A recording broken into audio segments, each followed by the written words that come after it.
Hi friends, welcome back to my channel. ಹೇಗಿದ್ದೀರಾ ಎಲ್ಲರೂ? ನಾನಿವತ್ತು ನಿಮಗೊಂದು ಒಳ್ಳೆ ಸೂಪರಾಗಿ ಸಿಂಪಲಾಗಿ ಮಾಡೋಕ್ಕಾಗೋಂಥ ಸೈಡ್ ಡಿಶ್ ಹೇಳ್ಕೊಡ್ತಾ ಇದ್ದೀನಿ. ಆಲೂಗಡ್ಡೆ ಮತ್ತು ನಾನಿಲ್ಲಿ ಬಳಸ್ತಾ ಇರೋದು ಪಾಲಕ್ ಸೊಪ್ಪು ಬಳಸಿಬಿಟ್ಟು ನಾನು ಆಲೂ ಪಾಲಕ್ ಹೇಗೆ ಮಾಡೋದನ್ನು ತೋರಿಸ್ತಾ ಇದ್ದೀನಿ. ಪಾಲಕ್ ಬಳಸ್ಬಿಟ್ಟು ನಾನು ಇದಕ್ಕೆ ಮುಂಚೆ ಪಾಲಕ್ ಪನ್ನೀರು ಮತ್ತು ಪಾಲಕ್ ಚೋಲೆ ಎಲ್ಲ ಮಾಡಿದ್ದೆ. ಅದು ನೀವು ಇಷ್ಟಪಟ್ಟಿದ್ರಿ, ಇದನ್ನು ಇಷ್ಟಪಡ್ತೀರಾ ಅಂತ ಅಂದ್ಕೊಂಡಿದ್ದೀನಿ. ಇದಕ್ಕೆ ಏನು ಮಾಡಬೇಕಂದ್ರೆ, ನಾನಿಲ್ಲಿ 2 ಕಟ್ಟಷ್ಟು ಪಾಲಕ್ ಸೊಪ್ಪು ತೊಗೊಂಡು ಚೆನ್ನಾಗಿ ಬಿಡಿಸ್ಕೊಂಡು ಚೆನ್ನಾಗಿ ತೊಳೆದು ಇದನ್ನು ಈ ಥರ ನೋಡಿ ಸಣ್ಣದಾಗಿ ಕಟ್ ಮಾಡಿ ಇಟ್ಕೊಂಡಿದ್ದೀನಿ. ಇದನ್ನು ನಂತರ ಇದಕ್ಕೆ ನಾನು ಒಂದು 4 ಮೀಡಿಯಮ್ ಸೈಜ್ದು ಮೀಡಿಯಮ್ ಗಾತ್ರದ್ದು ಆಲೂಗೆಡ್ಡೆನ ಕಟ್ ಮಾಡಿ ನೀರಲ್ಲಿ ಹಾಕಿಟ್ಟಿದ್ದೀನಿ. ನಂತರ ಇದಕ್ಕೆ ಸ್ವಲ್ಪ ಈರುಳ್ಳಿ ಒಂದು 4-5 ಮೀಡಿಯಮ್ ಸೈಜ್ ಈರುಳ್ಳಿನ ನಾನಿಲ್ಲಿ ಸಣ್ಣದಾಗಿ ಕಟ್ ಮಾಡಿ ಇಟ್ಕೊಂಡಿದ್ದೀನಿ. ನಂತರ ಒಂದು 4 ಟೊಮೆಟೊನ ಈ ಥರ ಸಣ್ಣದಾಗಿ ಕಟ್ ಮಾಡಿ ಇಟ್ಕೊಂಡಿದ್ದೀನಿ. 4 ಟೊಮೆಟೊ. ನಂತರ ಇಲ್ಲಿ ಒಂದು 2 ಟೀ ಸ್ಪೂನಷ್ಟು 2 ಟೀ ಸ್ಪೂನಷ್ಟು ಶುಂಠಿ ಬೆಳ್ಳುಳ್ಳಿ ಪೇಸ್ಟ್ ಇಟ್ಕೊಂಡಿದ್ದೀನಿ. ಸ್ವಲ್ಪ ಅರಿಶಿನ, ಒಂದು 2 ಟೀ ಸ್ಪೂನಷ್ಟು ಅಚ್ಕಾರದ ಪುಡಿ, 1 ಟೀ ಸ್ಪೂನಷ್ಟು ಧನಿಯಾ ಪುಡಿ, ಒಂದು 3/4 ಟೀ ಸ್ಪೂನಷ್ಟು ಜೀರಿಗೆ ಪುಡಿ, ಮತ್ತು 1 ಟೀ ಸ್ಪೂನಷ್ಟು ಗರಂ ಮಸಾಲ, 1 ಟೀ ಸ್ಪೂನಷ್ಟು ಕಿಚನ್ ಕಿಂಗ್ ಮಸಾಲ, ಸ್ವಲ್ಪ ಕಸೂರಿ ಮೇಥಿ, ರುಚಿಗೆ ತಕ್ಕಷ್ಟು ಉಪ್ಪು, ನಂತರ 2 ಸ್ಪೂನಷ್ಟು ಸಕ್ಕರೆ, ಒಗ್ಗರಣೆಗೆ ಸಾಸಿವೆ ಮತ್ತು ಜೀರಿಗೆ, ಒಗ್ಗರಣೆಗೆ ಎಣ್ಣೆ. ಇಷ್ಟೇ ಇಂಗ್ರೀಡಿಯೆಂಟ್ಸ್ ಬೇಕಾಗೋದು ಫ್ರೆಂಡ್ಸ್. ತುಂಬ ಸುಲಭ ಮಾಡೋದು, ತುಂಬ ಕ್ವಿಕ್ಕಾಗುತ್ತೆ. ಮಾಡೋದು ಹೇಗೆ ಅಂತ ನೋಡೋಣ ಬನ್ನಿ. ಇವಾಗ ಏನು ಮಾಡಬೇಕು, ಒಂದು ಸ್ಟವ್ ಮೇಲೆ ಒಂದು ಅಗಲವಾಗಿರೋ ಕಡಾಯಿ ಅಥವಾ ಬಾಣಲೆ ಇಟ್ಕೊಂಡು ಅದಕ್ಕೆ ಎಣ್ಣೆ ಹಾಕ್ಕೊಂಡು ಸಾಸಿವೆ ಜೀರಿಗೆ ಹಾಕೋಬೇಕು. ಸಾಸಿವೆ ಜೀರಿಗೆ ಚಟಪಟ ಅಂತ ಅಂದರೆ ಜೀರಿಗೆ ಸಾಸಿವೆ ಸಿಡಿದಾದ್ಮೇಲೆ ಇದಕ್ಕೆ ಈರುಳ್ಳಿ ಹಾಕಿ ನಾವು ಈರುಳ್ಳಿ ಬಣ್ಣ ಬದಲಾಗೋ ತನಕ ಹುರಿಬೇಕು. ಈರುಳ್ಳಿ ನಾನು ಸ್ವಲ್ಪ ಜಾಸ್ತಿನೇ ತೊಗೊಂಡಿದ್ದೀನಿ, ಯಾಕೆಂದರೆ ಚೆನ್ನಾಗಿರುತ್ತೆ ಅಂತ. ಈಗ ಇದಕ್ಕೆ ಈರುಳ್ಳಿ ಬಣ್ಣ ಬದಲಾಗಿದೆ. ನಾನು ಇದಕ್ಕೆ ಶುಂಠಿ ಬೆಳ್ಳುಳ್ಳಿ ಪೇಸ್ಟ್ ಹಾಕ್ಕೊಂಡಿದ್ದೀನಿ. ಅದನ್ನು ಕೂಡ ಚೆನ್ನಾಗಿ ಹಸಿ ವಾಸನೆ ಹೋಗೋ ತನಕ ಹುರಿದು ಇವಾಗ ಇದಕ್ಕೆ ಟೊಮೆಟೊ ಹಾಕೋಬೇಕು. ಟೊಮೆಟೊನ ಹಾಕ್ಕೊಂಡು ಚೆನ್ನಾಗಿ ಹುರಿದಾದ್ಮೇಲೆ ಚೆನ್ನಾಗಿ ಹುರಿಬೇಕು. ನಂತರ ಇದಕ್ಕೆ ಟೊಮೆಟೊ ಜೊತೆಗೇ ನಾವಿಲ್ಲಿ ಆಲೂಗೆಡ್ಡೆ ಹಾಕ್ಕೊಳ್ತಾ ಇದ್ದೀವಿ.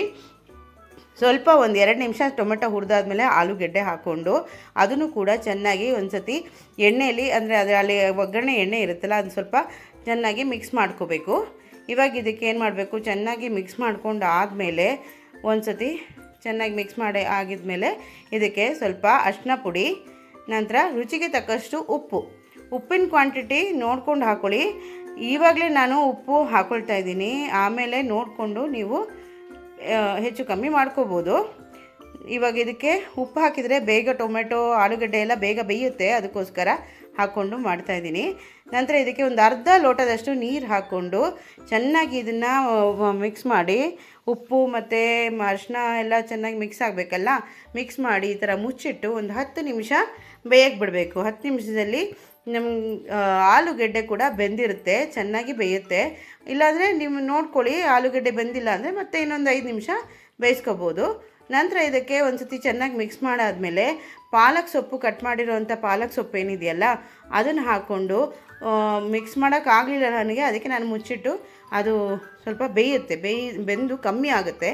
ನೋಡಿ, ಒಂದು 2 ನಿಮಿಷ ಮುಚ್ಚಿಟ್ಟಿದ್ದೆ, ನೋಡಿ ಅದೆಲ್ಲ ಚೆನ್ನಾಗಿ ಬೆಂದು ಸ್ವಲ್ಪ ಕಮ್ಮಿ ಆಗಿದೆ, ಅಂದರೆ ಹಾಕಿದಷ್ಟಿಲ್ಲ, ಸ್ವಲ್ಪ ಕಮ್ಮಿ ಆಗಿದೆ. ಆ ಥರ ಮಾಡಿ ಆದಮೇಲೆ ಈ ಥರ ಚೆನ್ನಾಗಿ ಮಿಕ್ಸ್ ಮಾಡ್ಕೋಬೇಕು. ಪಾಲಕ್ ಸಾಮಾನ್ಯವಾಗಿ ಬೇಗನೆ ಬೇಯುತ್ತೆ. ಈ ಹಂತದಲ್ಲಿ ಉಪ್ಪು ಬೇಕಂತ ನೋಡ್ಕೊಳ್ಳಿ. ನಂತರ ಇದಕ್ಕೆ ನಾವು ಇಟ್ಕೊಂಡಿರೋಂಥ ಮಸಾಲೆ ಏನಿದೆ, ಅಚ್ಕಾರದ ಪುಡಿ, ಧನಿಯಾ ಪುಡಿ, ಕಿಚನ್ ಕಿಂಗ್ ಮಸಾಲ, ನಂತರ ಜೀರಿಗೆ ಪುಡಿ, ಇದಿಷ್ಟನ್ನು 4 ಥರದ ಮಸಾಲೆನ ಈ ಹಂತದಲ್ಲಿ ಹಾಕ್ಕೊಂಡು ನೀವು ಚೆನ್ನಾಗಿ ಮಿಕ್ಸ್ ಮಾಡ್ಕೋಬೇಕಾಗುತ್ತೆ. ಮಸಾಲೆ ಎಲ್ಲ ಚೆನ್ನಾಗಿ ಮಿಕ್ಸ್ ಆಗಬೇಕು, ಗಂಟಾಗಿ ಉಳಿಬಾರ್ದು, ಚೆನ್ನಾಗಿ ಮಿಕ್ಸ್ ಮಾಡ್ಕೊಳ್ಳಿ. ಈ ಆಲೂ ಪಾಲಕ್ ಏನಿದೆಯಲ್ಲ, ಈ ಪಲ್ಯ ಡ್ರೈ ಪಲ್ಯ ಇದು, ಅಂದರೆ ಸ್ವಲ್ಪ ಗ್ರೇವಿ ಅಂದರೆ ಉಳಿಯುತ್ತೆ, ಯಾಕೆಂದರೆ ಪಾಲಕ್ ಸ್ವಲ್ಪ ನೀರು ಬಿಡುತ್ತೆ, ಅದಕ್ಕೋಸ್ಕರ ಉಳಿಯುತ್ತೆ.